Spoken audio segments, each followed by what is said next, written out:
Hi, I'm Mallory Cormos, Chief Marketing and Development Officer here at United Way of Summit Medina. And I'm Jeremy Lyle, Chief of Leadership and Learning at United Way of Summit in Medina. And I'm Jim Mullen, President and CEO here at United Way of Summit Medina. Well, thank you both. Appreciate you both being here today. Really wanted to bring you guys together and talk about the new initiative. There's been so much excitement, especially after the new announcement of the official merger, and a lot of questions around just why this happened, how it got started, and just what's to come. So I appreciate you guys both being here. Tell me a little bit about how the conversation of merging Heart to Heart and United Way started. The important thing when we think about how this all came together was really, it wasn't a process or plan that we mapped out. It really began because Jeremy and I spent so much time together around work in this community that our conversations continued to just evolve of how do we do more. And I think as leaders of this community, we feel passionate about that. It's kind of inherent of both of who we are. And those conversations evolved to the point where we spent more time on getting to this point. But I think Jeremy probably has a better sense of how he feels we got here than I did. But I think it's important just to know that these were not necessarily intentional, right? It was more about being leaders in the community and what can we do to do more. Yeah, and I think for us, we had just completed a strategic plan at Heart to Heart, and we're looking out over the next 3 to 5 years and who already were some of our strongest partners in the community and what kind of future impact do we want to continue to have. And so as Jim and I sat down and started to talk and look at where were those opportunities to collaborate even more closely, and also just what are the needs in the community. You all have a great sense of that at United Way, and we had a certain pulse of that, and so just as Jim was saying, those natural conversations led to, wow, what could we accomplish together? What would be the benefits for folks in the community, and how could stronger alignment really help bring about even more thriving for as many people as possible? And so it just made a lot of sense. Yeah, so this was a pretty easy conversation to have and pretty easy to get on board. Definitely. I think for us, we were excited as we had those initial conversations, and Jim was really good about continually saying, Jeremy, step back and let's look at the community and the wider needs there. But I personally was surprised as we sat down with our boards and presented the idea to them as I sat down with the co-founders of Heart to Heart, and just the excitement and enthusiasm that I was expecting some major roadblock at some point. And I think, again, we at Heart to Heart could see what was in it for us as far as being able to broaden our reach and be part of a bigger team. And I'll let Jim speak to what United Way was seeing as far as what we could bring. Yeah, I mean, I think for me, it was, you always want to be absent Jim and Jeremy, right? So I think the answer for me always was, this isn't what's best for Jim or what's best for Jeremy, this is what's best for the community. And it certainly wasn't easy per se in terms of we had this epiphany or this light, but I think the one thing that I think both organizations have done a really nice job of for almost a decade now is always putting community lens first. And as we talked about what this community needs and where we're at, and certainly with Jeremy's expertise and some of the things that he's been able to do, particularly over the last 12 to 24 months, he had a kind of inside view of what was going on in this community. And certainly United Way has that perspective as well. So I think I've always been that way. If you lead with what's best for the community and what we need, you're probably going to end up with the right decision. I wouldn't necessarily call it the easiest decision, but the right decision. Yeah. So. And why now? Why this year? Why this timeline? Yeah, I mean, I think timelines are often built based on operations and process. So I think certainly the timing of how we did it and the aggressiveness of the approach really was about the timing of how United Way and Heart to Heart operate. So that's the kind of minutia side, but the reality of it, I think for us, is why now is I do think the community continues to need organizations that are at the tip of the spear around leadership, right? So our conditions continue to either remain the same or in some instances coming out of a global pandemic and some pretty massive change in our community. remain the same or going backwards. And one of the things that I know both organizations are passionate about is change happens through leadership transition, regardless of who's in the seats, and you really have to move leaders forward to help us navigate community change. So I think we're at one of those pivot points, those inflection points in the community around change, and I think it's important that leadership becomes a centerpiece to how we make sure this community thrives long term. Yeah, absolutely. Yeah, the only thing I would add to that is that, as I already mentioned, we had just completed a strategic plan at Heart to Heart, and so the alignment of it for us as we were looking out to the future and some of the things that we saw as possibilities and the reports we got back from that after they went out and interviewed quite a few community leaders and did some surveys and stuff was, you all are poised for growth, and so we were kind of looking at this could be additive growth and kind of incremental, or there's an opportunity here for something really exponential. And I think to Jim's point of just, a turning point in our community with the new mayor and lots of other new leaders stepping into roles. We don't want to fall behind or lag. Let's get out in front of that and be at the tip of that spear to help, really create these opportunities and expand the reach of the collaborative work that we're doing together. Yeah, that's awesome.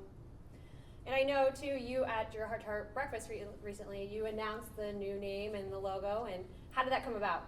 How did you guys come up with the name, and what was that process like? Yeah, I think it's how do you hold in balance the strengths of both organizations and what we've been doing, but again, the main thing behind this is, and really where we settled on that word of immersive, is, we want leaders who are immersed in their own inner life and their values, their sense of purpose, and what drives and motivates them, and at the same time immersed in the needs in the community and ways of bringing about change and aware of and mindful of those things all the time. And so I think to, as center implies, to kind of centralize some of those efforts, and as we've been sharing all along, a big part of this was how do the ongoing efforts around diversity, equity, inclusion that already United Way is so much a driver in the community, a part of that, and then also bringing in the Heart to Heart programming, and then what new possibilities will come out of that. But yeah, I think really that word immersive was the one that I know the three of us sitting down having that conversation of what really captures the point of this and conveys that it is something new, it's something necessary, and so to me that's where that word just really resonated. Is we want this to be a fully immersive thing for as many people as possible again. Yeah, and the only thing I would add is if you look at the success of both United Way and Heart to Heart, I think one of the things again that's fundamental is leadership, and I think that word and intentionality around immersive is important. I think to truly again move community forward, to have transformational change happen, leadership can't be sometimes, it has to be all the time, and leadership is a kind of immersive, all-in approach. And I think that's the really great thing about this new initiative, that'll take the best of Heart to Heart, the best of United Way, and put them together under this new initiative, is really how we get leaders immersed in our community, immersed in the work, and immersed in that opportunity to really leave a legacy that will be better than it is today. And I think that immersive portion of that is just so critical to the brand. So. Yeah, absolutely. And I know that whiteboard was very full with a lot of ideas. So, so tell me a little bit about the benefits. So the benefits not only from the United Way side, but the Heart to Heart side. Yeah, I mean, I think first and foremost, the obvious is the community again, right? So as we set out our bold goals back in 2016, 2017, the first thing that we wanted to do is understand that United Way can't achieve any goal by itself. And we really wanted the bold goals to be kind of a beacon or a inspiration point for the community. And I think as we've come together with Heart to Heart and United Way under the Center for Immersive Leadership, I think it's a similar idea, right? Which is we have these big, audacious goals in front of us that we're trying to achieve around the bold goals, but we need the community kind of to come together and leadership to come together to help us achieve those. And I think that's really the richness of what we're doing. And I think that's, from United Way's perspective, why it made so much sense is we have made progress on the goals. We're really excited about where we've gone, but I think this additive piece around heart-to-heart's work, our work around D&I, and then this new center will allow us to accelerate the ability to achieve those goals. And I think that's why it made a ton of sense, and the benefit to the community is if we achieve these goals, this community changes, and I think that's why it's important. Yeah, and as we had those conversations, the reality of we need those kinds of leaders in our community, and so we had just come off of our most successful year ever, impacted about 3,000 lives, but one of the things we kept hearing back was you're still kind of this hidden secret, or not a lot of folks know about, or there's still opportunity for a lot more people to know about the work that you do. And so as we step back and we're evaluating that, and I would say one of the things that maybe not a struggle, but just has probably been one of our weaker areas at Heart to Heart is because we've been so active and engaged in within organizations and working with teams and small groups and through mostly workplace programs. We have our flagship program, Purposeful Leadership, but how do we tie this to real community needs? And I think that was one of the big questions for us was, yes, we see the impact we're having by supporting these leaders to be at their best and helping organizations develop leaders, but that missing link a little bit of what are some of the things that we really want to see the needle moved on in the community, and again, the bold goals just, I think, align that so well, the ecosystem that United Way is promoting more and more, and so how can we come in and uplift and support the folks leading that change and driving those initiatives, that for us at Heart to Heart. We already did a lot of work with the United Way team as well, some of their internal programs and leadership development, as well as having them participate in our Purposeful Leadership program. So really excited about the opportunities as well to work with one of the teams that we learned a lot from over the years as far as culture and what you're doing to support the team. So excited to be part of that now. Yeah, and I know you guys have been in the building here for a little bit now, and your team's awesome. Your team and working with our team, I think there's a lot of synergy and a lot of ways that each team can impact one another and grow. So, agreed. And you touched on it a little bit too, but what are some of the benefits for not only you both, but the community? What are the benefits and what's the impact to the community you can see with this? Yeah, I mean, I think just building on what Jeremy just talked about, I think one of the things that's really important as we move this ahead is, small but mighty, kind of a little bit of, oftentimes kind of referred to as not everybody knows what Heart to Heart is or what Heart to Heart does. I think surprising to some, United Way has the same issue. We are probably way more known, but a lot of people don't know who we are or what we do. And I think one of the really exciting things for the community that'll be a community benefit, again, is if we're successful and we develop leaders and we have leaders that are immersed in this community, there's going to be a better understanding of the needs and the issues that this community faces every day. And through that immersion, we'll be able to deploy leaders and workplaces and community at large on these key issues. And I think that's really, again, the philosophy of why we said we wanted to do this. Mm-hmm. We feel strongly that lead is a really key component of making community change. And who benefits from community change is the community. And as long as you're doing that process, I believe in an authentic way that's inclusive of the community and not to the community, you're going to have success. And I think as we continue to kind of flesh out the long-term thought process and of what this looks like, Jeremy, through his leadership and the team, will find the right tenor for how that looks to really drive the community benefit.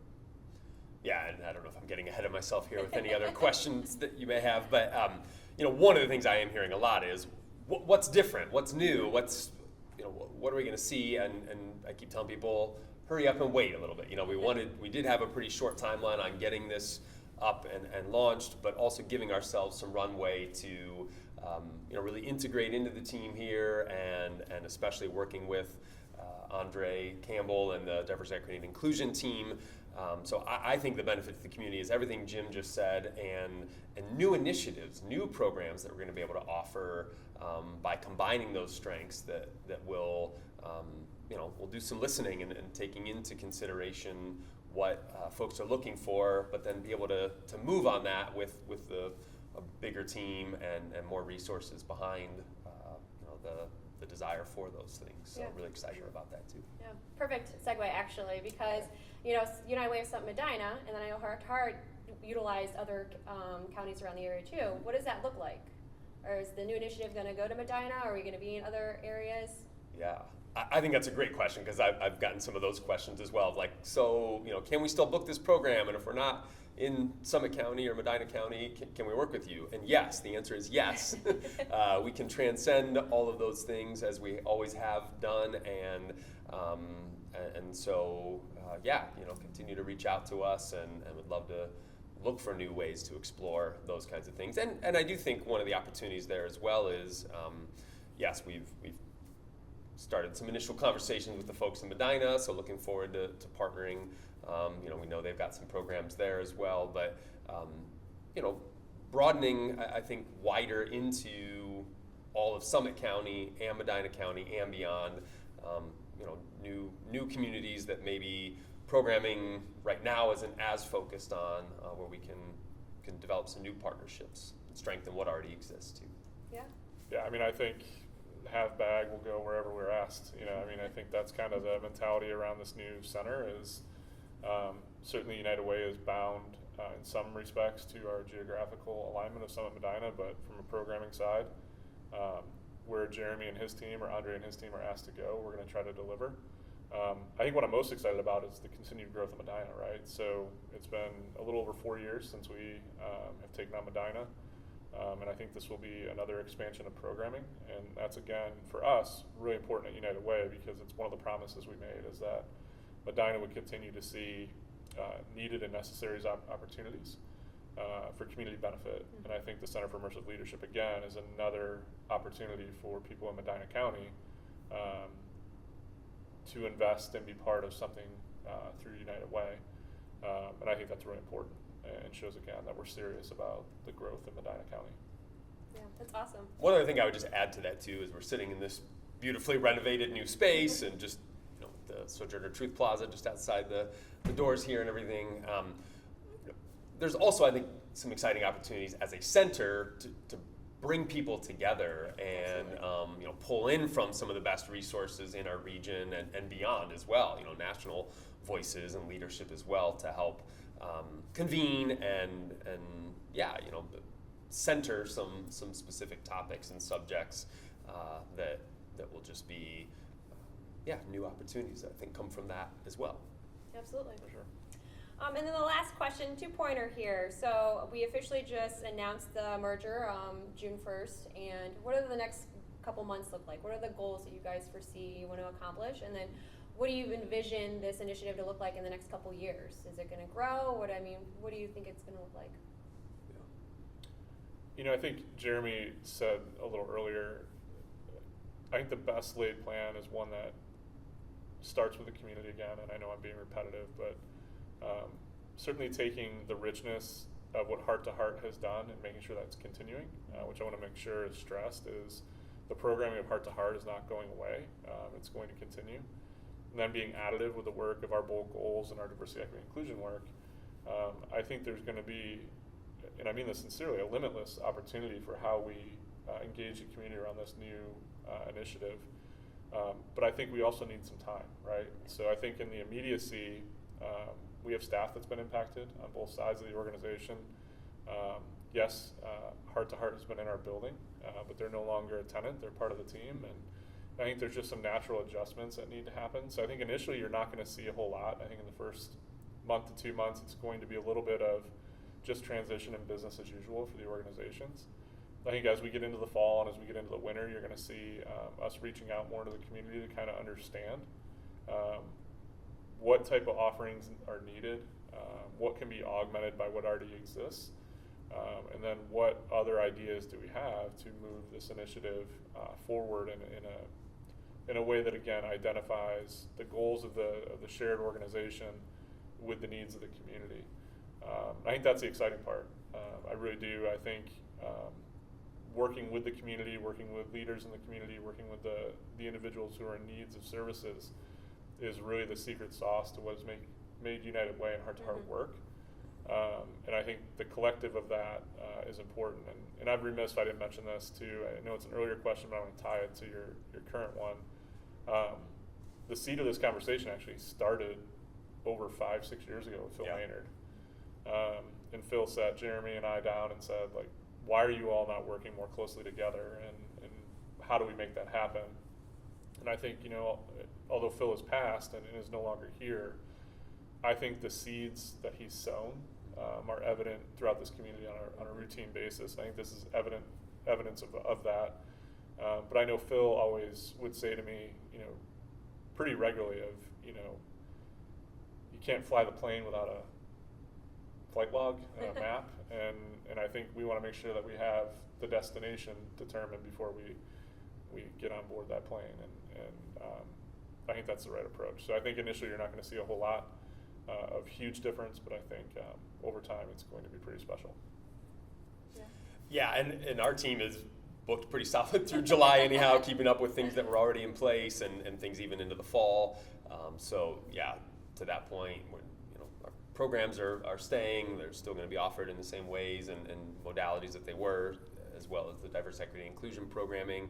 I think long term, and we've kind of been speaking about this the whole time, but to me, I keep coming back to that word, and we use it in the purpose statement around thriving. Like, we should be able to see that as a result of this, more people in our community are thriving. Those bold goal numbers are being accomplished. There's new things and in that whole ecosystem that is being elevated. And I mean, it's really what I've dedicated my life's work to is the core belief that as we deploy, you use that word, Jim, deploy more purposeful leaders, the ripple effects of that should be felt by everybody in a community and in a surrounding area. And so,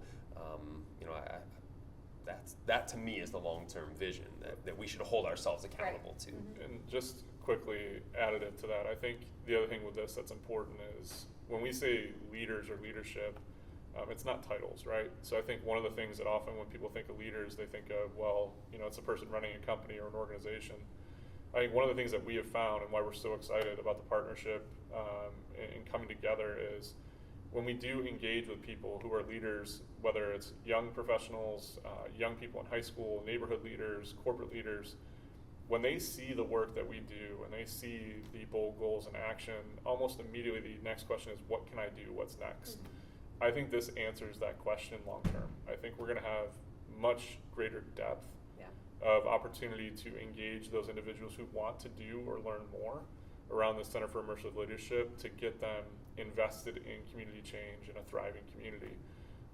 And I'm not saying we don't have that now. There's certainly things we can do, but I think those will take that to another level under Jeremy's leadership and through this initiative and Andre's leadership. So we're really excited about that. Just now you're getting me fired up and excited, but I think also to help people see themselves as leaders, and what that means is, you got to do that inner work that we've talked about so often of kind of that inside out approach, but there is the outside approach as well. It does at some point necessitate you doing your part. We often say, you shouldn't do everything, but you should do something.